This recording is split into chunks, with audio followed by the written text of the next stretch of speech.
Piguet le fournit notamment à 2 jeunes femmes. Elles ont créé un restaurant gastronomique dans le massif de la Serra, à 1000 mètres d'altitude. C'est fou comme en une semaine, tout a poussé, tout est sorti, les gentianes. Ah oui, les Elles gentianes. sont hyper hautes. Caroline Beaucamp et Sonia Magrin ont changé de vie en s'installant ici en 2021. Elles ont abandonné leur métier d'éducatrice spécialisée et de professeur d'histoire pour s'adonner à leur passion, la cuisine. On a une table de montagne, on travaille sur la saisonnalité. Donc voilà, chez nous, on ne trouvera pas de la tomate au plein mois de février, par exemple. On travaille sur du produit vivant, du produit paysan. Tiens, regarde là. Là, sur les petits murets, il y a le serpolet. Ouais. Alors, le serpolet, c'est un vrai choix, une vraie démarche écologique et faire revivre un peu tous ces produits qui peuvent être perdus par moment. Ils sont super bons.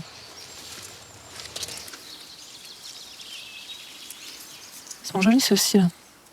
Le serpolet, je l'utilise en cuisine pour faire mon petit jus. En ce moment, on prépare une côte de cochon d'une petite ferme locale. Puis du coup, je fais une infusion avec ce serpolet qui est un thym des montagnes, là, qui donne un côté très aromatique à la sauce. Ben là, c'est parfait. On va appeler dans un lieu idyllique. Ça fait du bien. Hein. Sonia invente les plats et Caroline se passionne pour les vins et les boissons, dont certaines ont des saveurs singulières. Ouais, elles sont encore bien vert tendre là. Elle utilise les jeunes pousses d'épicéa, le pain des forêts jurassiennes. C'est vrai que ces saveurs citronnées, c'est typique quoi. Et c'est quelque chose qui est finalement assez rare, donc on en fait plein en soda. On a un petit producteur qui nous fait des sodas botaniques forêt avec ce goût-là de sève, de résineux. Et ça change quoi, ça change des pétillants habituels qui n'ont pas de goût quoi. Les gens ils ont envie d'être dans le Jura, de boire des produits du Jura, de découvrir.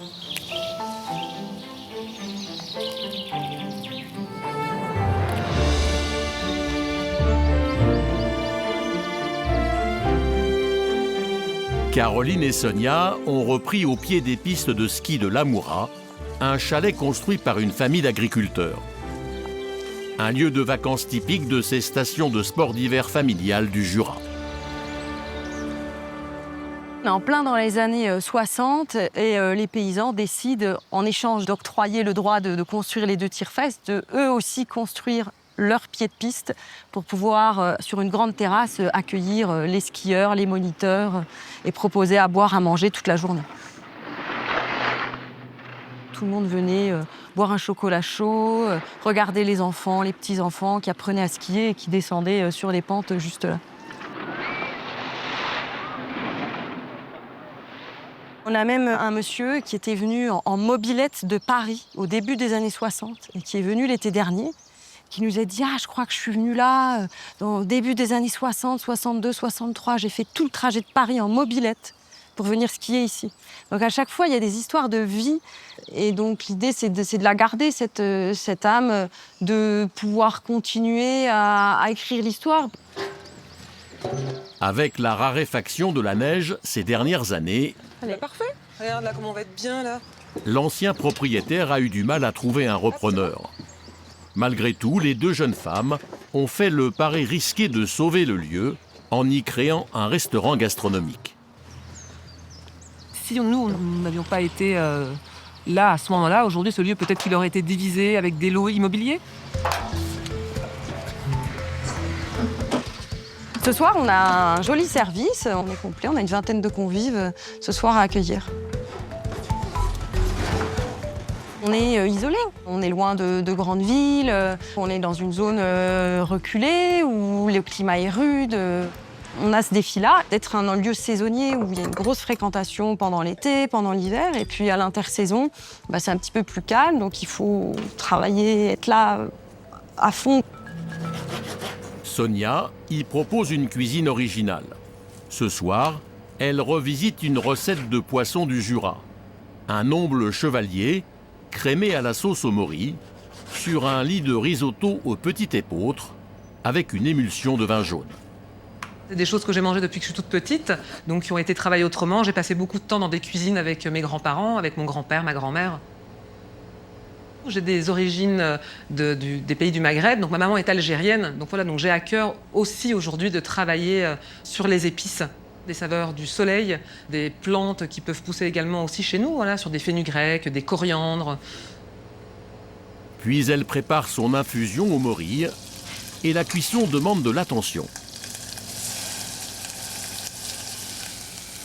Je laisse à peu près une demi-heure, voilà, comme ça on est sûr que le produit ne va pas être altéré, ne va pas être trop cuit, que la morille va garder sa jolie fermeté.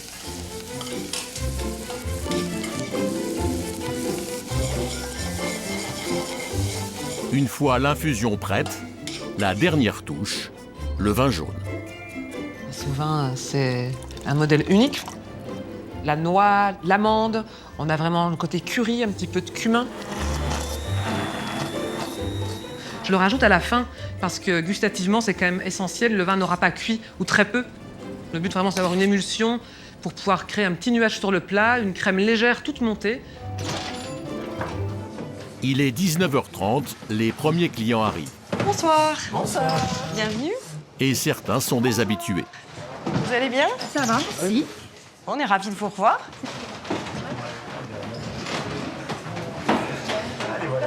De se retrouver ici, ça rappelle un peu des souvenirs aussi d'enfance, quoi. Ouais, quand on est skié avec nos copains et puis la famille, quoi. Le chocolat chaud, les gaufres. Voilà. Ouais. Hop, là, je mets l'huile, ça va pouvoir partir juste après.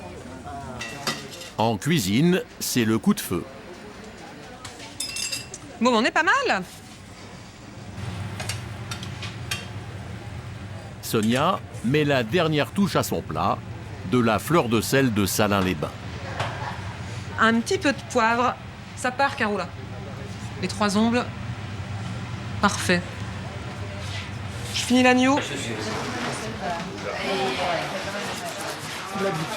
Les filets d'omble. 40, toi. Ah oui, c'est vrai. Qui a pris l'agneau? Et ça sent beau. La cuisson a l'air parfaite. Bon appétit. Un petit peu d'omble chevalier, l'épeautre, et puis cette émulsion au savagnin, c'est...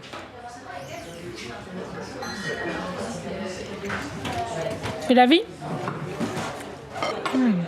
Extra. Le vin jaune.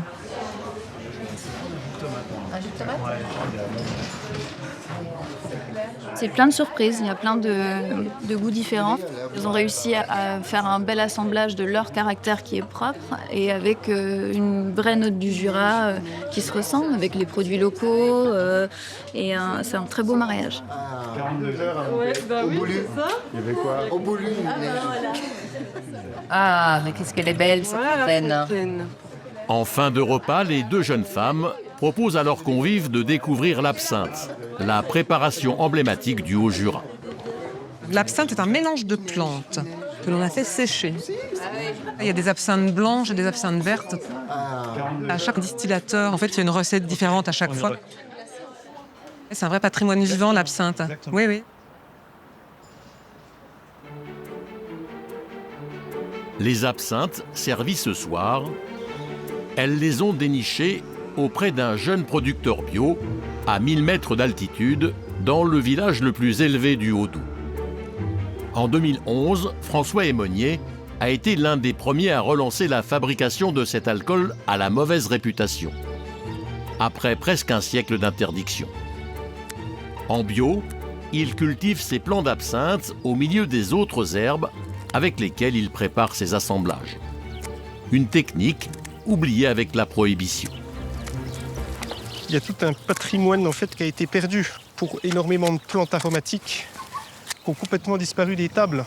L'hysope, la mélisse, les agastaches, tous les types de sauge, tous les types de menthe, toute cette biodiversité, on va dire potagère et culinaire, elle a disparu. C'est toute une culture, un côté patrimonial qui a disparu et du coup, il faut le réhabiliter.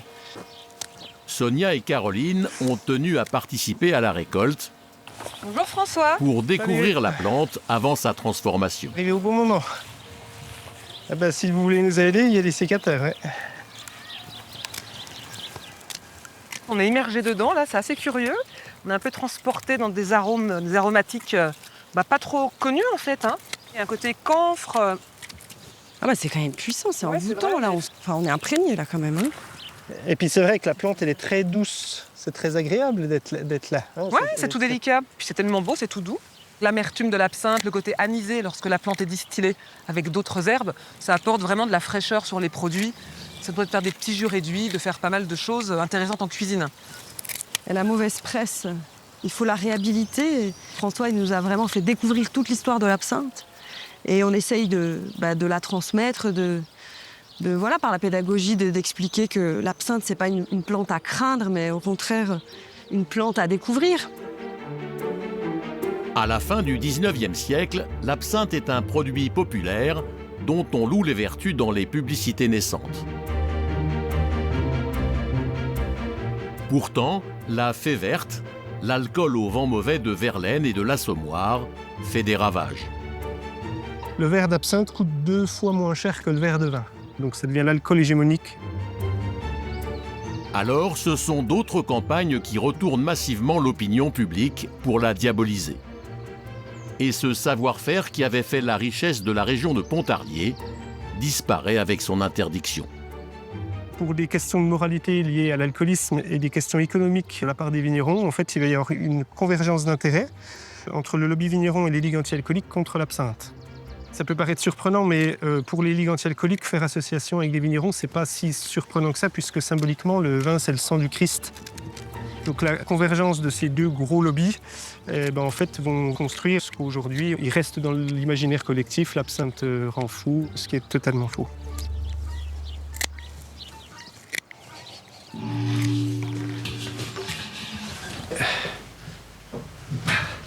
Ça, c'est la recette 2024. C'est absinthe fraîche, hysope, mélisse, il y a de la sauge ananas et il y a des feuilles de figuier. C'est l'attractivité de l'absinthe, c'est sa diversité. La diversité des recettes, les tonalités différentes, les arômes différents, les équilibres différents.